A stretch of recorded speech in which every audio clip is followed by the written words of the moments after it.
champions. Welcome to the crossover. Thanks to the Sydney Kings. Grab your Sydney Kings tickets today at Ticketek. Yes. Regular on a Thursday afternoon after 2:30. We continue our association with the Sydney Kings. We do love it. And our special guest today, one of the stars of the team, Denzel Valentine. Welcome. Yeah, thanks for having me, man. I'm excited to be here. Oh, no, very good. Very good to have you here. Hey, lots to talk about. You've got so much stuff. You've got basketball, right, which is sort of your core stuff, but you've got a lot of other stuff going on too, haven't you? Yeah. Mm-hmm. Why is that? Do you think it helps your basketball? Yeah, you know what I'm saying? I'm all in with basketball, but, you know, I'm a human too, and I like to live a regular life. So, you know, just whatever I can do to balance it, you know, makes it better. Yeah, fair enough. All right, well, let's start basketball. Mm-hmm. When they first contacted you about, hey, do you want to go to Australia and play in the NBL? Your thoughts? Had you ever been to Australia before? Never. Never been to Australia, but I love it so far. Yeah, but like towards the end of the year last year, I was in the G League, and my agent, you know, he was like, I think Australia would be a good look. Yep. And I didn't know how I felt about it at the time, but I've heard a lot of good things about it at the time. I knew a few people that were playing in this league, you know, Derek Walton, Justin Simon, that played it here last year, actually. Yes. So I had been seeing it on social media. And I had been seeing the Kings, the Sydney Kings. I didn't know where I was going to go in the NBL. He was just like, I think we need to go to Australia. So when this opportunity came up, I was grateful for it and took it.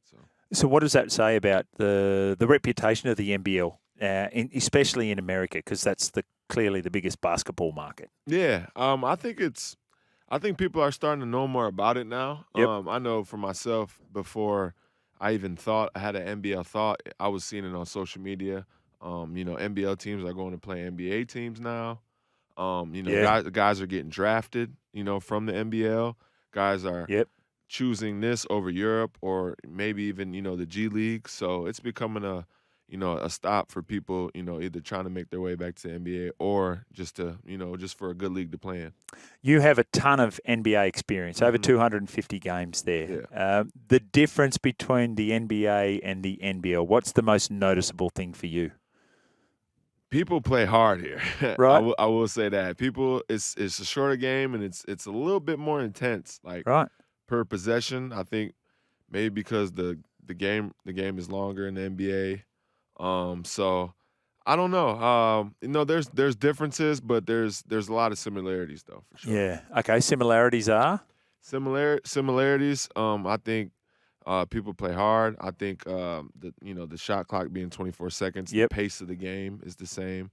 I think the talent is talent in the league. You know, obviously the NBA is another level. Yep. But the pace, how hard people play, just the intensity of the league. You know, there's a lot of similarities.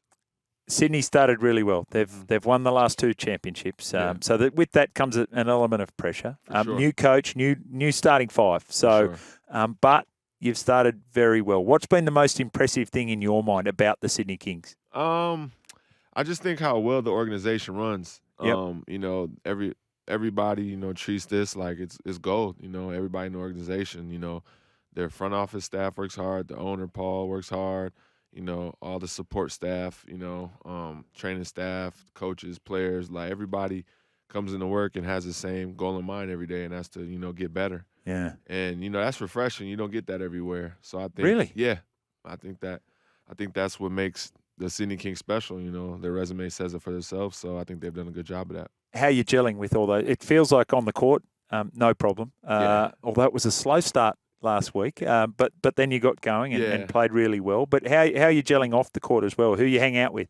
Yeah, you know, DJ and Jalen and the guys. You know, I have my times with the guys, you know, here and there. But I think we're all gelling well. You know, I think we're figuring out each other's games. We're getting some good chemistry, figuring out what people like, what people don't like. You know, just everything that you need to be a winning team, for sure. That's interesting too, because we were talking about it with Tommy Garlop, former Kings player who does the commentary with me 4 games. And, you know, DJ is such a huge part of the new players that have come to the Sydney Kings, and we haven't seen him on the court yet. For sure. So to have that start without one of your key players is significant. How long till he's back, and how's he been from a basketball point of view?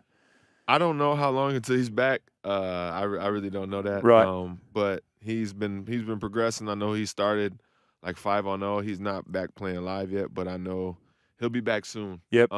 And before he got hurt, he was balling out. You know, he obviously can shoot, he can score, he has good size, he can switch, he can play multiple positions. So I think he'll be able to fit in just nicely, just with his versatility and things that he can do on the court. Coach Mahmood, we had him in. Yeah. How's he been? Oh, he radiates positivity. For sure. Yeah. How do you find him? Yeah. No, he's every coach got their things. Yep. But I like him so far, man. He's I think the most impressive thing about him is, he's a man of his word. Yep. and he holds people accountable. And I think that's what you need, to be successful and to be a winning team or a winning coach. Give us an EG for you when he said, give me an example about when Mahmood has held you accountable. Like he says, I want you to go out on the court and do this. Yeah, like, just in the game, like he'll hold me accountable, with my defense or Yep. With maybe a shot that I took or a turnover. Sometimes coaches may not say something or be a little bit too hard on you guys. I think he has a perfect balance, but he's not scared to say something, and he'll just put it out there and then go from there. He also lets you play. Like he'll say something, but he'll let you play. Yep. So I think that's a good balance. There's the NBL from a basketball perspective. There's the Sydney Kings from a club's perspective, and then there's Sydney from a city perspective. How have you found the Harbour City? Yeah, I love it. I love it, man. If this was in America, it'd probably be a top 5 city for sure. They got the beach, they got the city, they got the suburbs, they got everything you need here. So I'm loving it. Where are you living? Olympic Park. Okay, now DJ, where's he living? He's in Bondi. Man, little slick. Yeah. Do you look at him over at his place and go, "Hang on a minute, what's going on here?" Man. I've been over to a spot a couple times, and it's right there on the water, man. It looks like Malibu, California. But nah, that's good. I can't do that drive though. Honestly, that's a long drive. There's always a payoff, right? There's always a payoff. Always a payoff. You've played with one of the most famous basketball teams, franchises on the planet, with the Chicago Bulls. Tell us about your time at Chicago and how that was just from a growing perspective for you as a person and as a basketballer. Yeah, no, I enjoyed my time being a Bull, playing in Chicago, like you said, is a historic organization, multiple championships, and it's very prestigious. So going in there, it lived up to the hype, man. They they led the league in attendance. My 5 years there. Wow. We played good basketball. We didn't, I was there during some good times, but some rough times. You know, we were kind of growing. We were a younger team, but I think us as a team, we did a lot of good things. I improved as a basketball player, learned a lot about life, and enjoyed my time in Chicago. You had a great college career too at Michigan State, but NBA is next level. A friend of mine lived in San Francisco, and he had a mate who played in the NFL for 4 years, and he said his pinch me moment was sitting in a nightclub in New York alongside Ashley Judd, because back in the day, right? Was there a pinch me moment in your NBA career? Might have been someone you were marking, might have been someone you met that sticks out for you? When I got drafted, I was in the green room, and they said my name, and I went up and shook out Adam Silver's hand. It was like, I feel like I was in a dream. Yeah, right. For sure. Like, I've been watching the draft every year. Yes. Ever since I was damn near born. So to go up there, shake his hand, put on the hat, and then be doing those interviews, I was like, oh, shit, like I'm here. Yeah. Yeah. So Alex Tui, do you speak to him about that? He's one of the young players there at the Sydney Kings who said no to Gonzaga, a big college over in the US, and said, no, I'm going to stay here for the Kings and then nominate for the draft. Who knows where he's going? Have you spoken about that experience to Alex? Yeah, no, we've talked, quite a few times about the NBA. He'll ask me questions. I'll ask him questions on what he wants to achieve and everything like that. And I think the ceiling is high for him, man. He, Yeah. 6'8", does multiple things, very skilled, athletic, knows how to play the game. Yep. So, I think sky's the limit for him. I think he'll definitely be an NBA player for sure. So shot a couple of threes too on the weekend, did Alex. So that part of his game. You came up against the Wildcats, who are one of the big teams in the competition. Alexander Sarr, who is spoken about as being a top 10 prospect, maybe even higher than that in the NBA. What was your take on his performance and he as a basketballer? Yeah, I think he's got the size, 7'1". Yeah. Skilled, can shoot, knows how to play, can block shots, can switch on the 1 through 5. So his ceiling is very high. Okay. If you had some advice for him or indeed Alex or anyone that's looking to go to the NBA, what would it be? Stay positive and control what you can. Right. In the business of basketball, you got to realize it's a business. And, sometimes things may go your way, things may not, and it may not be in your control. And so you can't, think too much of it. You just got to stay positive and control what you can, which is working hard every day and trying to get better every day. Denzel Valentine from the Sydney Kings, our special guest on the crossover. If you want to ask a question to Denzel, let us know, 0457 736 736. So music career, starring in documentaries. We're going to get to all of that coming up after the break. So stick around. It's the crossover on SEN. Yes, welcome back.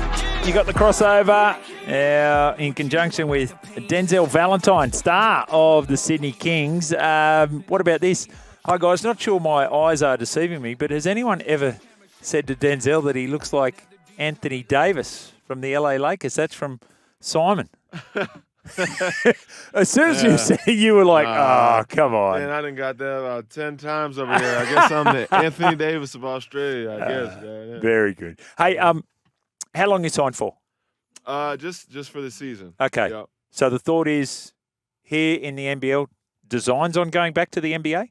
Yeah, that's the goal. Come over here and try to keep the legacy going by winning the championship, and then going back to the NBA. Does it feel a bit of pressure associated with that? Back-to-back champs, and hey, we're looking to do it again, and it's a whole brand new bunch of guys that are looking to do it. Yeah, I mean, that comes with pressure for sure, but I love pressure though. I feel like that brings out the best of me. It's good to have pressure. I've played in pressure all my life in high school, college, NBA. Like I'm used to pressure, so that's what I love and I thrive in. That's a muscle too, right? You exercise it, you get better at it. Yeah, for sure. I noticed on social media you put something out about Kudos Bank Arena and the fans. Yes. So, here we are in the NBL, and I think there was 15,000 people turned up. Yeah. I was telling the guys, man, I felt like I was back either in the NBA or back in college in the Big Ten because I think the Breslin Center where I played college held 15,000. Right. So it felt like that. It felt a good atmosphere. Fans were live, engaged, intense.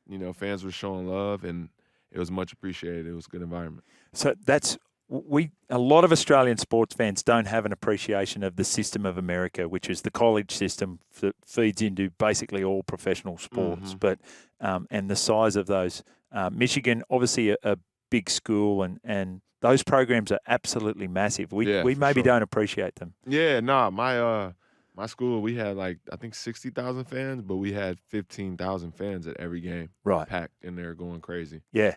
Yeah, what's your take on name, image, likeness now that the college athletes can start to get paid for these big revenues that they generate? I think it's great. I think they were taken advantage of for so many years. It's only right to give them a little something. I know I was in college. Me and my teammates, we made a lot of money for the university, and if we go out to dinner and what I'm saying, if somebody offered to pay our meal, we couldn't take it. Yes. So it's like, how's that fair? You know what I'm saying? Yeah. So the fact that they can get paid is big time.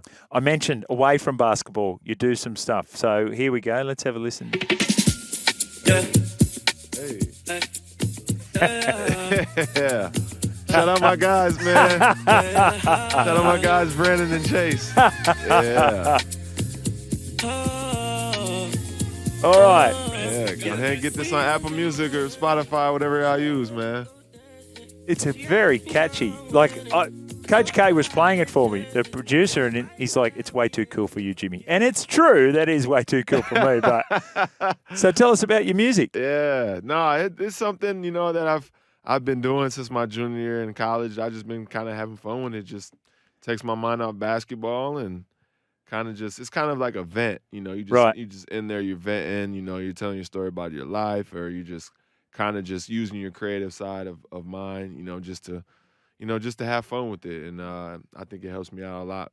With the balance of basketball. Have you been doing any music in Australia? I haven't yet, because I've just been trying to get used to the city and time zone and everything like that. Yeah. But coming soon. Okay, sure. Fantastic. All right, last question around the NBL, and that is the Sydney Kings playing the championship series for the win. Who do you think you play against? Who's the side that's impressed you most you've come up against? If I were to have to guess right now, I would probably say Melbourne. Right. Melbourne United. They're a pretty good team, so we'll see, man. We'll see. Great to have you in, Denzel. Yeah. Thank you for your time, mate. Really appreciate it. Big game against the Jack Jumpers this Sunday. Yeah, big game. Kudos Bank Arena. So get out there. Tickets at Ticket Tech. $20 for adults, $45 for the family. I take my kids out there. They love it. They love the atmosphere. Really appreciate it, and go well on Sunday. All right, thank you, man. There he is, Denzel Valentine, our special guest in today for the crossover. All right.